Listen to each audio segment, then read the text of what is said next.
High সবাই, কেমন আছো? চলে এসেছি আজকে আবার একটা নতুন ভিডিও নিয়ে। তো সকাল সকাল আজকে একটুখানি চা আর ওই আমের মতন বিস্কুটটা খেয়ে নিলাম। আর ওই বিস্কুটটার টেস্টও কেমন আমের মতনই। আর এই যে দেখেছো আমার পাকামিটা দেখো, আমি ইস্ত্রি করছিলাম, দিয়ে আমি ওখানটায় বসিয়ে দেখছিলাম যে দেখি ছাপ পড়ে কিনা, দিয়ে দেখছি পুরো ফর্মটায় একদম এরকম ছাপ উঠে গেছে ইস্ত্রির। দিয়ে তারপরে এই যে সকাল সকাল বৃষ্টি হয়েছে, মানে ওয়েদারটা এতটা সুন্দর লাগছিল, তাই ভাবলাম একটু তোমাদের সাথে শেয়ার করাই যাক। ওই ধরো বাজছে এখন সকাল 9টার মতো।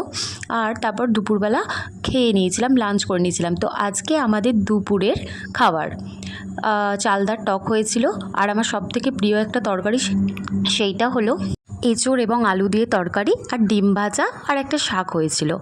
তো তারপর আজকে সকাল সকাল ভাত খাওয়া হয়ে গেছিলো, বসে বসে টিভি দেখছিলাম চার্জ দিয়ে, মানে ফোনটা চার্জ দিলে তো কিছু না কিছু একটা করতে হবে, তাই টিভি দেখছিলাম। তো আমার আবার খিদে পেয়ে গেছিলো, তাই ভাবলাম একটু টিভি দেখতে দেখতে বিস্কুটটা খেয়ে নিই, কারণ আজকে আমাদের দুপুরে অনেক তাড়াতাড়ি খাওয়া হয়ে গেছে। তারপর এই যে আজকে আমি একটা হাত কমপ্লিট করেছি অনেক দিন পর। আমার যে কী আনন্দ হচ্ছে আমি বলে বোঝাতে পারবো না। আর ওই যে আমাদের লাকি ব্যাম্বু গাছটা দেখালাম, দেখেছো কত বড় হয়ে গেছে, কি সুন্দর লাগছে না? আর আজকে দেখো বৃষ্টির পর এই যে ওয়েদারটা দেখো, পুরো রোদ ঝলমলে একটা ওয়েদার। তাই ভাবলাম মেহেন্দিটা তোমাদের সাথে একটু শেয়ার করি। মেহেন্দিটা কেমন হয়েছে প্লিজ বলো। তারপর পড়াতে যাওয়ার আগে একটু স্যুপ করেছিলাম, খেয়ে নিলাম, তারপর পড়াতে চলে গেলাম। আজকের ভিডিওটা এত পর্যন্তই, আসছি।